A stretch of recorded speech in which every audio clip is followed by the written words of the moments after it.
కదా, అది వాళ్లే చెప్పుకుంటున్నారులే.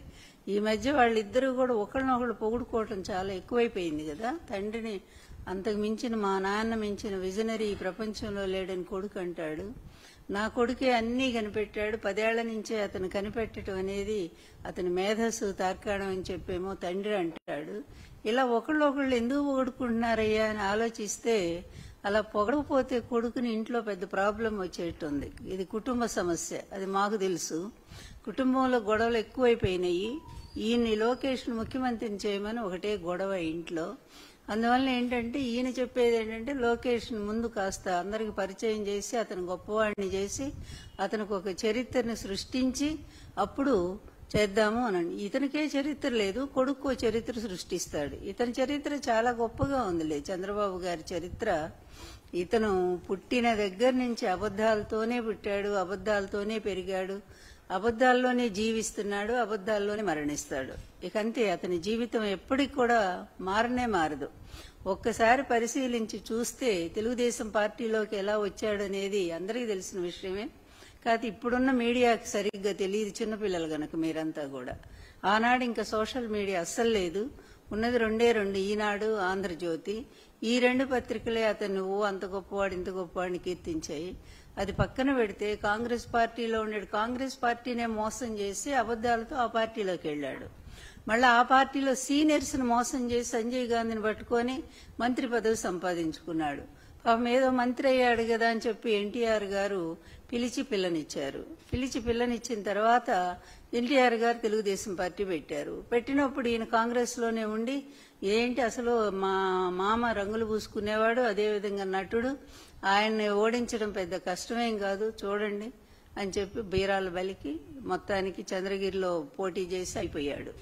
ఒక సామాన్య కార్యకర్త, అతను ఎవరో కూడా తెలియదు, సుబ్రహ్మణ్య నాయుడు ఏదో ఉంది. ఆయనకి తెలుగుదేశం పార్టీ సీట్ ఇస్తే ఆయన చేతిలో ఘోరంగా ఓడిపోయి అక్కడి నుంచి కుప్పం పారిపోయాడు. కుప్పం పారిపోయి ఏంటి అక్కడ కూడా వరుసగా గెలుస్తున్నాడండి ఏంటని చూస్తే అక్కడ పక్కనుండేటువంటి తమిళ ఓట్లన్నీ కూడా చేర్చుకుని 60,000 ఓట్లు చేర్చుకొని అక్కడి నుంచి ఆ ఓట్లతో ప్రతిసారి ఎలక్షన్ రావటం, ఆ తమిళ ఓటర్లు వచ్చి ఓట్లు వేయటం, కాముగా వెళ్లిపోవటం డబ్బులు తీసుకొని. ఈ విధంగా అంటే మొదటి నుంచి కూడా ఇతని అక్రమ విధానాలు ఎలా కొనసాగుతున్నాయో ఒక్కసారి నేను చెప్పాలని, గుర్తు చేయాలని ప్రజలకి మరొకసారి అని చెప్పి చెప్తా ఉన్నాను. తర్వాత కాంగ్రెస్ పార్టీని తెలుగుదేశంలో పార్టీ రావటానికి ఓ పెద్ద డ్రామా నడిచింది. ఎన్టీఆర్ గారు చెప్పారు కదా, నాకంటే చాలా పెద్ద నటుడు నా అల్లుడు అని చెప్పి. అది వాస్తవం. ఈయన వివిధ విశ్వరూపాలన్నీ కూడా మనం చూస్తానే ఉన్నాం. ఇప్పుడు కూడా కళ్ళకు కట్టినట్టు ఎన్ని డ్రామాలండి. సింగపూర్ పోతే ఒక డ్రామా, సింగపూర్ నుంచి వస్తే ఒక డ్రామా, తర్వాత వేరే స్విట్జర్లాండ్ పోతే ఒక డ్రామా, స్విట్జర్లాండ్ నుంచి వచ్చాక ఒక డ్రామా, ఇతరుల మీద, ఇతర పార్టీ వాళ్ళ మీద కేసులు పెట్టడానికి పెద్ద డ్రామాలు. లిక్కర్ కేసు చూస్తానే రోజుకు పెద్ద డ్రామాలు.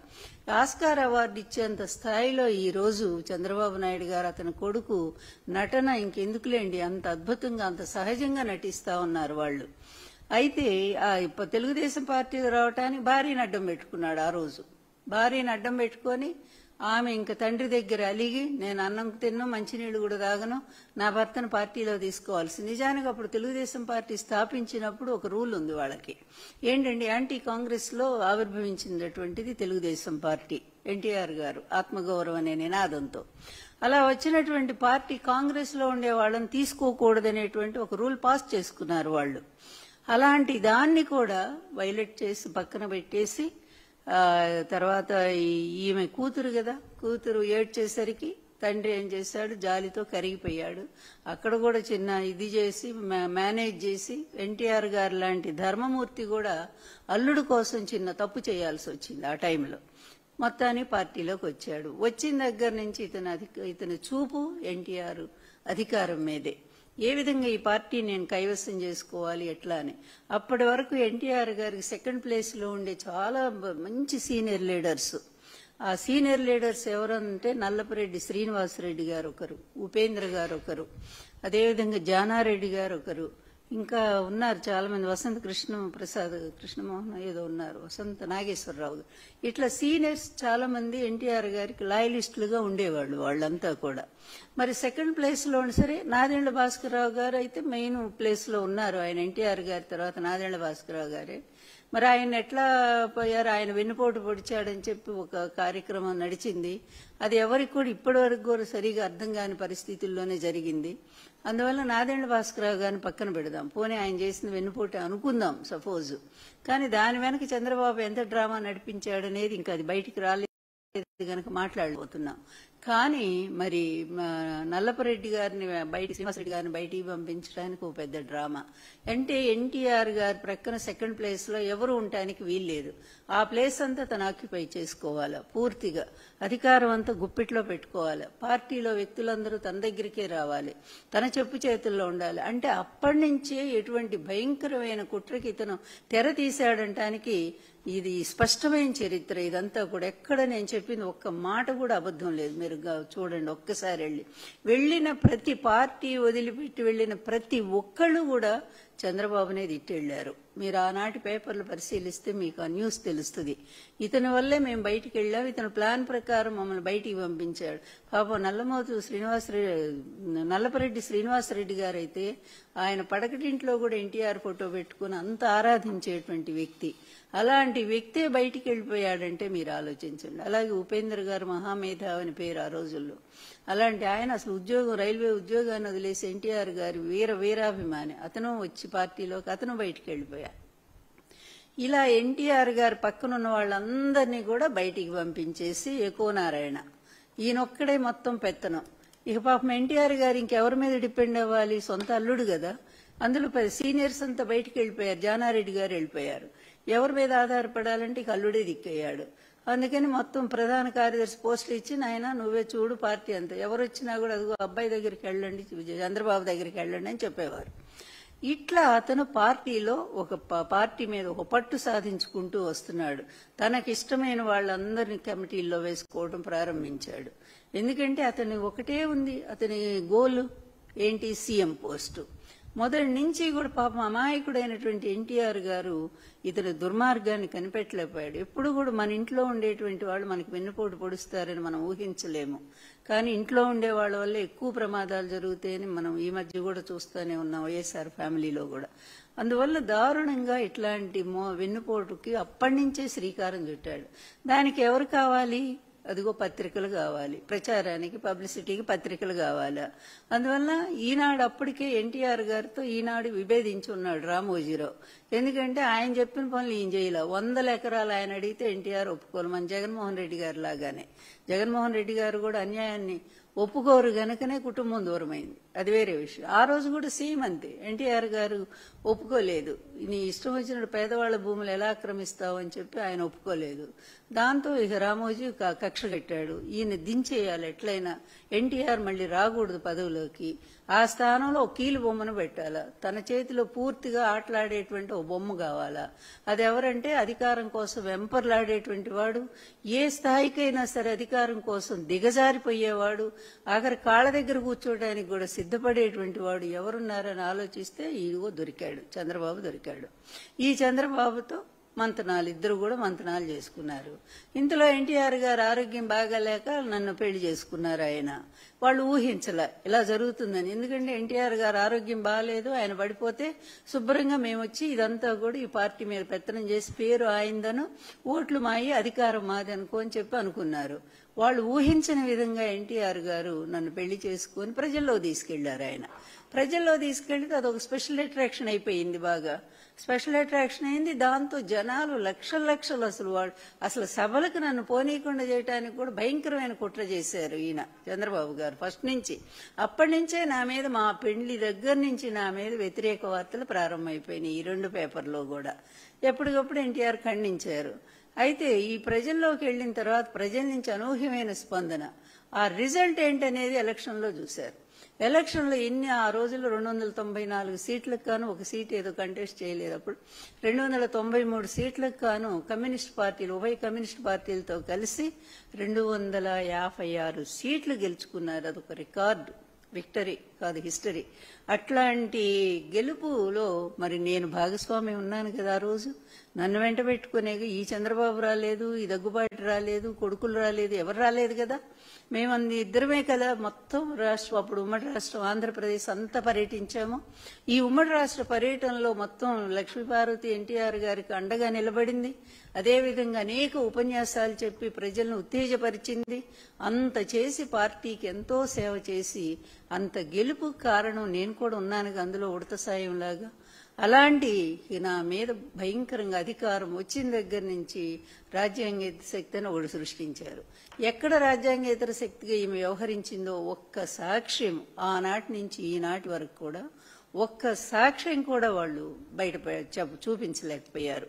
ఈరోజు జగన్ గారి మీద ఏ విధంగా అయితే ఇన్ని అబద్దాలు, లిక్కర్ కేసు ఒకటి మోపి, అబద్ధ కేసు, అక్రమ కేసు ఒకటి మోపి, ఇష్టం వచ్చినట్టుగా రోజుకు ఒక ఏదో కారణాన్ని చూపిస్తూ అబద్దాల సాక్ష్యాలను తీసుకొస్తూ మరి అరెస్టులు చేస్తూ విచ్చలవిడిగా ప్రవర్తిస్తున్నటువంటి చంద్రబాబు నాయుడు ఆ రోజు నుంచి ఈ రోజు వరకు కూడా ఇదే పద్ధతి.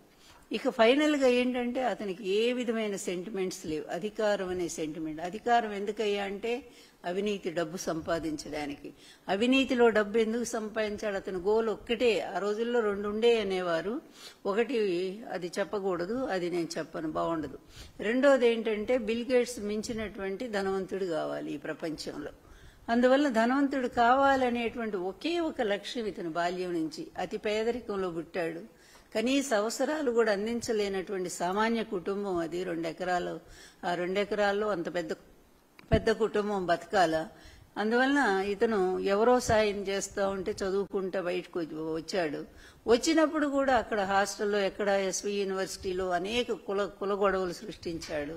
రెడ్లు, కమ్మ అంటూ ఈ మధ్య లేనిది కూడా అంతకుముందు ఏమీ లేవు. అట్లాంటి చోట ఇతని ప్రయోజనం కోసం ఇక ఆ స్టూడెంట్స్ ఇచ్చే డబ్బులతో తన పబ్బం గడుపుకుంటూ ఈ విధంగా ఒక కులతత్వాన్ని రెచ్చగొట్టి వాళ్ళ మధ్య గొడవలు పెట్టి ఈరోజు చూస్తున్నాం కదా మాదిగా మాల. ఈ రెండింటినీ కూడా ఎవరు విడదీశారు? చంద్రబాబు నాయుడే కదా. కేవలం తన స్వార్థం కోసం ఇద్దరు అన్నలదమ్ముల్లా కలిసిమెలిసి ఉన్నటువంటి వాళ్ళిద్దరినీ కూడా వర్గీకరణ పేరుతో విడదీసి పడేశాడు. ఈయన తర్వాత అసలు గోలు పెట్టుకున్నాడుగా లక్ష్మీపార్వతి నేను రావడంతో ఎన్టీఆర్ పదవికి ఎసురు పెట్టేశాడు. పెట్టిన తర్వాత అక్కడి నుంచి ఎన్టీఆర్ గారు కొంచెం మేలుకున్నాడు. మేలుకొని వాళ్ళ పార్టీని సస్పెండ్ చేశాడు. 5 మినిస్టర్ని చంద్రబాబు, అది అశోక్ గజపతిరాజు. ఈ అశోక్ గజపతిరాజు కూడా ఇతన్ని మించిన అబద్దాల కోరు, చాలా పెద్ద అబద్దాల కోరు, మోసగాడు. అదేవిధంగా దేవేంద్ర గౌడ్, ఇంకోళ్ళు ఉన్నారు, అతను ఎవరు, నల్గొండ ఆయన రెడ్డి, మాధవరెడ్డి, ఇలా 5 పార్టీ నుంచి సస్పెండ్ చేశారు. చేసినా కూడా గవర్నర్ను కూడా కన్విన్స్ చేసుకుని ఆ రోజు ఎన్టీఆర్ చేసిన తర్వాత ఏ విధంగా యాక్సెప్ట్ చేస్తారండి వాళ్ళని ఈ పార్టీకి అధ్యక్షులుగా? కానీ చేసేసారు. అన్ని మేనేజ్ చేసుకోవటమే. అటు గవర్నర్ని, తర్వాత ఎలక్షన్ కమిషన్ని, ఇన్ని రకాలుగా. ఆ తర్వాత ఎన్టీఆర్ గారు అసలు ఆయన బ్రతికుండగా ఇంటికి పెద్ద, ఈ పార్టీ వ్యవస్థాపక అధ్యక్షుడు, ఆయన ఆ విధంగా అతి దారుణంగా వైస్రాయ్ హోటల్ దగ్గర చెప్పులేసి అవమానం చేసి, తర్వాత ఆయన బ్యాంకు ఖాతాలో ఉండేటువంటి డబ్బులు మొత్తం కూడా పార్టీ సొమ్మంతా కూడా స్టే ఆర్డర్ తెచ్చి చేస్తే తట్టుకోలేక అవమానాలు ఆయన గుండెకి చనిపోయారు. అతనికి కావాల్సింది అదే కదా. అతనికి ఏంటంటే ఎవ్వరు నిష్కంటకంగా ఉండాలి, పార్టీలో ఎవరు అడ్డం ఉండకూడదు. నేను వచ్చేసరికి నేను అడ్డవుతానని అతను అనుకున్నాడు. ఎన్టీఆర్ గారికి లక్ష్మీపార్వతి అంటే ఇష్టం కనుక నెక్స్ట్ ఈమెకి ఏదన్నా పదవి గట్టి పెడతాడేమో. నిజంగానే ఎన్టీఆర్ గారు 2 సార్లు ఆఫర్ ఇచ్చినా కూడా నేను తీసుకోలే, నాకు రాజకీయాలంటే ఇంట్రెస్ట్ లేదని ఆ రోజే చెప్పాను నేను. అయినా సరే లేనటువంటి కాంక్షను నాకు అంటగట్టారు. ఈమె అధికారం కోసమే వచ్చింది, డబ్బు కోసమే వచ్చింది. ఆ 2 అబద్ధం అని చెప్పి కాలక్రమంలో అది కూడా అర్థమైపోయింది. ఈ 2 కూడా ఆమెకి ఇంట్రెస్ట్ లేదనేది. నా దగ్గర డబ్బు లేదు, అధికార వ్యామోహం లేదని. అయినా సరే అవే మాట్లాడతారు. జగన్ గారు 1,00,00,000 కోట్ల అవినీతి అంటూ ఏ విధంగా అప్పటి నుంచి ఇప్పటి వరకు ఇప్పుడు కేసులన్నీ కూడా ఏమి లేదని చెప్పి ఈడీ, సిబిఐ అన్నీ కూడా చెప్పేసినా కూడా 1,00,00,000 కోట్లని ప్రచారం జరుగుతూనే ఉంది. ఈ పత్రికలను అడ్డం పెట్టుకొని ఇష్టం వచ్చినట్టుగా తర్వాత ఎన్టీఆర్ చనిపోయిన తర్వాత చనిపోకముందే ముఖ్యమంత్రి అయ్యాడు. అయిన దగ్గర నుంచి ఇతని పరిపాలన ఎంత దరిద్రంగా ఉందంటే, చక్కగా కలిసి ఉన్నటువంటి ఆంధ్రప్రదేశ్, ఉమ్మడి ఆంధ్రప్రదేశ్ ఇతని పరిపాలన భరించలేక ప్రత్యేక రాష్ట్రం కావాలనే వాదం అప్పుడు వచ్చింది. తెలంగాణ అంతకుముందు ఉంది, లేదని కాదు, ఊపందుకుంది మళ్ళీ చంద్రబాబు టైంలో. ఎందుకంటే అంత దరిద్ర పరిపాలన. ఎన్టీఆర్ టైంలో అంత రాలేదు, వైఎస్ రాజశేఖర రెడ్డి గారి టైంలో కూడా అంత లేదు. ఇతని టైంలోనే కొన్ని వేల మంది రైతులు అక్కడ ఇక్కడ చచ్చిపోయారు, కరెంటు లేదు, అనేక సమస్యలు. అంటే పరిపాలనలో పరమ అసమర్థుడైనటువంటి ఇతను పరిపాలన చేత కాదు, ఆశ తప్ప, అధికారం కోసం వెంపర్లాట తప్ప ఇతనికి పరిపాలన చెయ్యాలి, ప్రజలకు ఏదో చెయ్యాలి మంచి అనేది ఏనాడు లేదు. ఇతని హయాంలో ఒక్క ప్రాజెక్టు, ఒక్క 10,000 కోట్లతో ఒక్క ప్రాజెక్టు కూడా రాలేదు, తీసుకురాలేదు. బిల్ గేట్స్ ని, బిల్ క్లింటన్ ని వీళ్ళందరినీ తీసుకొచ్చి సభలో కూర్చోబెట్టాడు. సత్యం రామలింగరాజును పక్కన కూర్చోబెట్టాడు. ఆయన చేత 60 కోట్లు కొడుకు సర్టిఫికెట్ కోసం అక్కడ కట్టించాడు. స్టాన్ఫర్డ్ యూనివర్సిటీకి సర్టిఫికెట్ ఇచ్చారు. ఎందుకంటే అతనికి చదువు అసలు ఎప్పుడూ కూడా పరీక్షలో పాస్ అయిన బాపతే కాదు లోకేష్. అలాంటి వాడిని కూడా ఇలా ప్రమోట్ చేసుకుంటూ చేశాడు. తర్వాత అది వరల్డ్ బ్యాంకులో ఉద్యోగానికి పెట్టాడు. వాళ్ళు 3 రోజుల్లోనే ఇంటికి పంపించారు అతని సమర్థత చూసి. అలాంటి వాడిని ఈ రోజు రాష్ట్రం మీద, ఈ ప్రజల మీద బలవంతంగా రుద్దటానికి ప్రయత్నం చేస్తా ఉన్నాడు. పార్టీ వ్యవస్థాపకుడు ఎవరు? ఎన్టీఆర్. ఈ పార్టీని స్థాపించి వాళ్ళ వంశం, నందమూరి వంశం మొత్తాన్ని కూడా బానిసల్లాగా చేసుకొని తిప్పుకుంటా ఉన్నాడు. ఈ రోజు నారావారు అవినీతిలో సంపాదించిన డబ్బుతో వ్యవస్థలను మేనేజ్ చేసుకుంటూ మళ్ళీ అధికారానికి ఆ టైం వచ్చేసరికేమో అన్ని పార్టీలు ఇతను అసలు పొత్తు పెట్టుకుని ఒక్క పార్టీ ఏముంది. ఎంత పచ్చి అవకాశవాద రాజకీయాలంటే ఇతను మనం కళ్ల ముందే చూస్తా ఉన్నాం. పరిపాలన చేత కాదు, ప్రజల్ని సర్వనాశనం చేస్తాడు. ఆ రోజు కూడా వ్యవసాయ రంగం నాశనం అయింది, పూర్తిగా పరిశ్రమలు రాలేదు, ఉన్న పరిశ్రమలు పోయినాయి. ఎంత మంచి మంచి కంపెనీలు అంతకు ముందు వచ్చినాయి కాంగ్రెస్ టైంలో, అలాంటి కంపెనీలు అలాగే మొత్తం వెళ్ళిపోయినాయి, మూసేశారు. అలాంటి వాడు ఏమి చేతగాని వాడు తర్వాత మళ్ళీ ఈ ఆంధ్ర రాష్ట్రాన్ని సపరేట్ చేయటానికి, విడిపోవటానికి కూడా ఇతనే కారకుడయ్యాడు. ఇక్కడుండేమో మమ్మల్ని వేరు చేస్తారని ఇక్కడ తిడతాడు, అక్కడికి పోయేమో నా వల్లే వచ్చిందని అక్కడ మాట్లాడతాడు. ఈ 2 నాలుకల ధోరణి, ఈ అబద్ధాలు కొనసాగుతూనే ఉన్నాయి. ఆశ్చర్యం ఏంటంటే ఇతను ముఖ్యమంత్రి అయిన తర్వాత పాకిస్తాన్లో పత్రికలు కూడా ఇతను పొగుడుతూ రాసినాయి. ఇది ఎవరికి అర్థం కానటువంటి విషయం. ఎందుకు పొగుడుతున్నాయంటే ఇతను ప్రతి నెల కూడా ఢిల్లీలో దాదాపు అన్ని దేశాల వాళ్ళు ఢిల్లీలో ఉంటారు జర్నలిస్టులు, వాళ్ళందరికీ కూడా శాలరీ లాగా పంపించేవాడు డబ్బులు, అన్ని దేశాల జర్నలిస్టులు కూడా. అందుకనే 90 దేశాల న్యూస్ అని మొన్న చెప్తా ఉన్నాడే, ఈ 90 దేశాలకు ఇతను డబ్బు జర్నలిస్టులు పంపించాడు అన్నమాట. కొంతమంది నిజమైన నిజాయితీ పరులైన జర్నలిస్టులేమో ఆ డబ్బు తీసుకోలేదు, నిజాయితీ వాళ్ళ వార్తలు రాస్తూనే ఉన్నారు. కానీ కొంతమంది మాత్రం అమ్ముడుపోయినటువంటి జర్నలిస్టులు ఇతన్ని ఇక్కడ ఏం జరుగుతుందో వాళ్ళకి తెలియదు, పొగుడుతూనే ఉన్నారు. అలా విడిపోయిన రాష్ట్రానికి ముఖ్యమంత్రి మళ్ళీ బీజేపీని తిడతాడు, బీజేపీతో పొత్తు పెట్టుకుంటాడు. ఈ విధంగా పొత్తు పెట్టుకుని మళ్ళా వచ్చాడు. మళ్ళా వచ్చి ఏం చేశాడు? 14 నుంచి 19 వరకు కూడా రాష్ట్రాన్ని సర్వనాశనం చేసి వెళ్ళిపోయాడు. ఎక్కడ ఇచ్చిన హామీలు ఒక్కటి కూడా నెరవేరలేదు. ఈ రైతుల రుణమాఫీ అన్నాడు, ఒక్కటి లేదు. 650 హామీలు ఇచ్చి అర కూడా అతను పూర్తి చేయనటువంటి అధ్వాన్న పరిపాలన ఆ రోజు అందించిపోయాడు. ఆ తర్వాత ఇతనే ఆ పెద్ద అబద్ధాల కోరు అనుకుంటే ఇతని కొడుకు అతన్ని మించిన అబద్ధాల కోరుగా తయారు చేశాడు. తండ్రే ఒక పెద్ద అబద్ధాల ఫ్యాక్టరీ అది. అలాగే ఇతను అంతకు మించినటువంటి పెద్ద ఫ్యాక్టరీగా తయారు చేస్తున్నాడు. మంచి రాజకీయవేత్తగా తయారు చేయటంలా, అబద్ధాలు చెప్పడంలో ఎంత ఎక్స్పర్ట్ తనో అంతకంటే ఎక్స్పర్ట్ గా శిక్షణ ఇస్తా ఉన్నాడు కొడుక్కి. నిన్ననే కదా చూసాము సింగపూర్ పర్యటనకు తండ్రి కొడుకులు చాలా గొప్పగా వెళ్లారు. అక్కడేదో డాన్సులు పెట్టుకున్నారు, బ్రహ్మాండంగా ఊరేగింపులు పెట్టుకున్నారు. తెలుగు వాళ్లతో ఏదో డబ్బులు ఇచ్చి మేము చేసుకుంటారు వాళ్ళు. తర్వాత ఏదో సమావేశాలు అన్నారు ప్రభుత్వంతో. ప్రభుత్వం ఏం చెప్పింది? చాలా స్పష్టంగా మీతో మేము పెట్టాము, మీ రాజధాని డెవలప్మెంట్ లో మేము భాగస్వామ్యం వహించమని చాలా స్పష్టంగా. ఎందుకంటే ఈశ్వరన్ లాంటి అవినీతి పరుడు ఇతని ఫ్రెండు, అతనే జైల్లో ఉన్నాడు అరెస్ట్ అయ్యి. అంటే ఇతనెంత పెద్ద అవినీతి పరుడని సింగపూర్ ప్రభుత్వానికి తెలియదా? చక్కగా గుర్తించారు కనుకనే తీసి పడేశారు, మేము ఇన్వాల్వ్ కాలేము అని చెప్పి. కానీ ఇక్కడికి వచ్చి లోకేష్ ఏం చెప్తాడండి? మురళీకృష్ణ అని ఎవరో ఒక అతను లెటర్ రాశాడు సింగపూర్ ప్రభుత్వానికి, అందువల్ల ఆ లెటర్ చూసి వీళ్ళు క్యాన్సిల్ చేసుకున్నారని అంటాడు, వాళ్ళు ముందుకు రాలేదని అంటాడు. కానీ ఏబిఎన్ ఇవి పేపర్ TV5 వాళ్ళు ఏమంటారంటే అద్భుతంగా వాడెవడు సాంబశివుడు, ఎవడి పేరేదో సాంబశివరావు అతను ఎట్లా పొగుడుతాడంటే అద్భుతంగా సింగపూర్తో ఉదయం 6 గంటల నుంచి రాత్రి 10 గంటల వరకు జరిగినటువంటి చర్చల్లో చంద్రబాబు గారికి అత్యంత ప్రాధాన్యతనిచ్చిన చంద్రబాబు సింగపూర్ ప్రభుత్వం అన్నిటినీ కూడా వాళ్ళు ఒప్పుకొని సంతకాలు పెట్టేశారు. అందువల్ల అమరావతి డెవలప్మెంట్ లో పూర్తిగా సింగపూర్ ప్రభుత్వము ఇన్వాల్వ్మెంట్ అవుతుంది అని చెప్పి వాళ్ళ వార్తలు. నేను ఇందాక చెప్పాను, ఫస్ట్ నుంచి ఎన్టీఆర్ మీద, లక్ష్మీపార్వతి మీద ఏ మీడియా అయితే అబద్ధాలుగా రాసి మా వ్యక్తిత్వాన్ని హననం చేసి ఇతను నిలబెట్టడానికి ప్రయత్నం చేసినాయో అదే మీడియా ఈరోజు మరి అదే విచ్చలవిడితనం, అదే అబద్ధాలు. ఎక్కడైనా మీడియా అంటే ఒక గౌరవం ఉండాలి బాబు. మీ అందరికి గుర్తుందో లేదో నాకు తెలీదు, కాశీనాథ నాగేశ్వరరావు పంతులు గారని మొట్టమొదట ఆంధ్రప్రదేశ్లో పత్రిక స్థాపించారు. ఆంధ్రపత్రిక దాని పేరు. ఆ ఆంధ్రపత్రికలో దాని మీద ఫస్ట్ పేజీలో ఒక పద్యం ఉంటుంది, భారతంలో ఒక పద్యం. అదేంటంటే, ఒరులేయ యొనరించిన నరవర తన మనమునకు అప్రియమగు తానొరుల కవి సేయకునికి పరాయణము పరమధర్మ పదములకెల్లన్. ఎంత చక్కటి పద్యం అంటే ఇది. ఎవరి వల్ల నీకు బాధ అనిపిస్తా ఉందో, బాధ కలుగుతా ఉందో అలాంటిది నువ్వు ఇతరులను బాధ పెట్టవద్దు అని భారతం చెప్తా ఉందన్నమాట. కనుక అది చాలా అధర్మం అవుతుంది నువ్వు ఇతరులను పీడించడం, వేధించటం.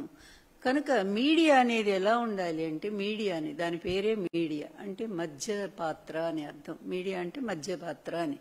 అందువల్ల ఇటు అటు రెండు బ్యాలెన్స్. ఆనాటి పత్రికలన్నిటి మనం ఉదాహరణ తీసుకుంటే బ్యాలెన్స్. ఇద్దరు వార్తలు వేసేవాళ్ళు, వాళ్లే మాట్లాడిన వేసేవాళ్ళు, వీళ్లే మాట్లాడిన వేసేవాళ్ళు. అది ఎన్టీఆర్ గారి వరకు కూడా కొనసాగింది. ఎప్పుడైతే ఈ విష పత్రికలు రెండు పుట్టినాయో, ఈ రెండు పత్రికలు కూడా వీళ్ల చరిత్ర ఇంకా భయంకరమైన. ఈ స్థాపించినటువంటి వాళ్ళు ఎంత ఘోరమైనటువంటి తప్పులు చేశారో, ఎన్ని పాపాలు చేశారో అది మనం రోజు వార్తల్లో చూస్తాం. అది మీకు కూడా తెలుసు. ఇలాంటి వీళ్ళు ఒక డొక్కు సైకిల్ మీద పోయే రాధాకృష్ణమూర్తి ఎన్ని ఎదవ పనులు చేశాడో నాకు తెలుసు అదంతా కూడా. ఎందుకంటే అతని హిస్టరీ మొత్తం నా దగ్గరే ఉంది. అలాంటి వాడు డొక్కు సైకిల్ మీద పోయాడు, ఎవరో 500 ఇస్తే వెళ్లి పెళ్లి చేసుకొచ్చిన వాడు ఈ రోజు 1000 కోట్లకు ఎగబాకాడు. వీళ్ళంతా చాలా నీతులు చెప్తారు ఈ సమాజానికి.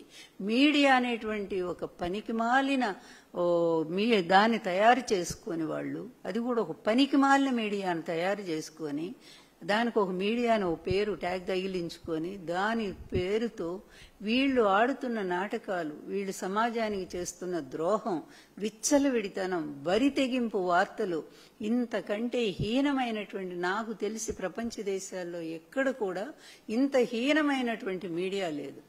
ఇక ఇదొచ్చింది సోషల్ మీడియా. ఆ సోషల్ మీడియా అంతా కూడా ఐటీడీపీ క్రింద కొన్ని లక్షల మందికి వాళ్ళు మరి జీతాలు ఇస్తూ దాని ద్వారా వ్యక్తిత్వ హననాలు. ఎంత దారుణం అంటే మహిళల మీదే. ఎదోలు ఎక్కడ కూడా ఎంత అసమర్థులని చెప్పడానికి ఇదే ఉదాహరణ.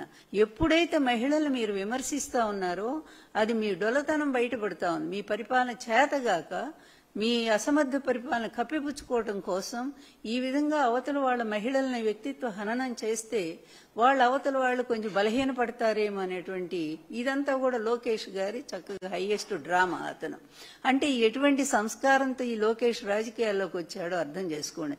తండ్రిని మించిన అవినీతి పరుడుగా అతను తయారయ్యాడు. రాష్ట్రాన్ని లూటీ చేస్తా ఉన్నాడు అతను. ఈ రోజు ప్రతి దానిలో నుంచి షేర్ అతనికి వెళ్లాల్సిందే. శాండ్ వాళ్ళ ఇంటి పక్కనే కదా. ఈరోజు మన కరకట్టలో ఉన్నారు కదా, అదే అక్రమ కట్టడం. ఎప్పుడు అక్రమాల్లోనే వీళ్ళు చేస్తూ ఉంటారు, అదే అక్రమాలు చేస్తారు. ఆ పక్కనే ఉన్న ఇసుక రీచులు బోలెడు ఉన్నాయి కదా, అక్కడే వెళ్ళిపోతున్నాయి లారీలు. ఎంత వాటా వీళ్ళకి వస్తా ఉందండి. అదేంటి మద్యం. ఈరోజు అసలు మద్యం కుంభకోణంలో ఉన్నదే చంద్రబాబు నాయుడు. ఆ రోజు కేసు నడుస్తూ ఉంది. ఎందుకంటే ప్రైవేట్ వాళ్ళకి కట్టబెట్టి ప్రభుత్వానికి ద్రోహం చేసినటువంటి వ్యక్తి. జగన్ గారు వచ్చిన తర్వాతే దాన్ని ప్రభుత్వం తీసుకొని చాలా పారదర్శకంగా అమ్మిస్తే అది కావాలని కేసు. అందువల్ల ఈరోజు అట్లాంటి దాంట్లో ప్రతి దాంట్లో వాటాలు. బాగా డబ్బు వచ్చినప్పుడల్లా ఆ మధ్య ఎక్కడికో పోయారు, ఏదో స్విట్జర్లాండ్ ఎక్కడికో పోయారు. అంటే ఈ డబ్బును తీసుకెళ్లి దాచిపెట్టుకోవటానికి నాకు తెలిసి ప్రపంచంలో అన్ని దేశాల్లో కూడా వీళ్ళ డబ్బు ఖాతాలు ఉన్నాయి. మొన్న మళ్ళీ సింగపూర్ పోయారు. అంటే 10,000 కోట్లు ఎంత వస్తాయి తీసుకొని ఇద్దరు ఫ్యామిలీ పేరుతో వెళ్తారు. ఫ్యామిలీ అంటే ఎవరు అబ్జెక్షన్ చేయరు, అందులో మరి వాళ్ళ పట్టుకోరు కదా విఐపీలను. మరి ఈ విధంగా వాళ్ళు రాష్ట్రాన్ని లూటీ చేస్తూ 6 ఫార్ములా పోయినాయి, ఏది వాళ్ళ హామీలు 6, 7 ఇన్ని రకాలైన హామీలు అరకొరలుగా కొంచెం కొంచెం లక్షల మందిని తీసేస్తూ నిజంగా లబ్ధిదారులు ఎవరున్నారు వాళ్ళకు అందట్లేదు.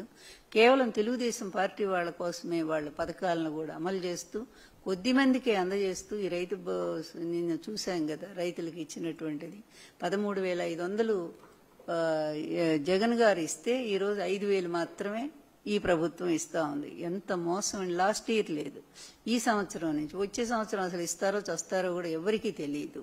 ప్రతి దాంట్లో కూడా అరకొరగా చేస్తూ ఈ విధంగా ప్రజల్ని మోసం చేస్తూ ఈ హామీలన్నీ కూడా తుంగలో దొక్కుతున్నటువంటి వీళ్ళు ఎంత అబద్ధాల ప్రపంచాన్ని సృష్టించుకొచ్చారో. మరి అతను తన కొడుకైనా మంచి ప్రయోజకుని చేస్తాడనుకుంటే వాడిని కూడా తీసుకొచ్చి ఈ విధంగా ఒక అబద్ధాల చట్టంలో బిగించేసి అతనే తన వారసుడిగా ప్రకటించుకొని రేపు ఇలాంటి వాడు ఇప్పటికే చంద్రబాబు పరిపాలన ఏంటో చూశారు జనం, విసిగిపోయారు. ఇతనంతటి ఇతను ఎప్పుడూ గెలవలేదని అందరికీ తెలిసిన సత్యం. ఎలా గెలుస్తాడనేది కూడా అందరికి మొన్న జరిగిన ఎలక్షన్స్ అయితే ఇప్పుడు ఈవీఎంల మీద చాలా పెద్ద రగడ జరుగుతూ ఉంది. అది బయటకు వస్తే వీళ్ళ పాపం ఏంటో పూర్తిగా పండినట్టే నాకు తెలిసి. ఈ ఎన్నిక ఆంధ్రప్రదేశ్ ఎన్నిక రద్దయితే మాత్రం అప్పుడు ఉంటుంది వీళ్ళది ఏంటి. ప్రజలు సిద్ధంగా ఉన్నారు, ఎందుకంటే నిజంగా పరిపాలించినటువంటి వాడు, ప్రజల కష్టసుఖాలు ఆదుకున్నవాడు, కరోనాలో వాళ్ళకు అండగా నిలబడినటువంటి వాడు, ఇచ్చిన హామీల క్యాలెండర్ ప్రకారంగా ఒక్క డేటు కూడా తేడా లేకుండా అన్ని కష్టాల్లో ఉండి కూడా కేవలం 100 కోట్లు మాత్రమే కదా ఈ చంద్రబాబు ప్రభుత్వం మిగిల్చిపోయింది. అలాంటి దాన్ని అంత పెంచుకుంటూ పోయి చివరి అన్ని పథకాలను కూడా అమలు చేసినటువంటి ప్రజానాయకుడైన జగన్మోహన్ రెడ్డి గారి పరిపాలన ఎక్కడ?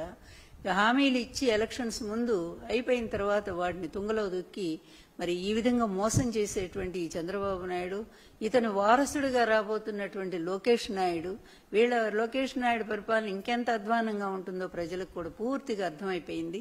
అందుకే ఎప్పుడు ఎలక్షన్ వస్తుందిరా బాబు అని దేవుడికి దండం పెట్టుకుంటున్నారు ప్రజలంతా కూడా.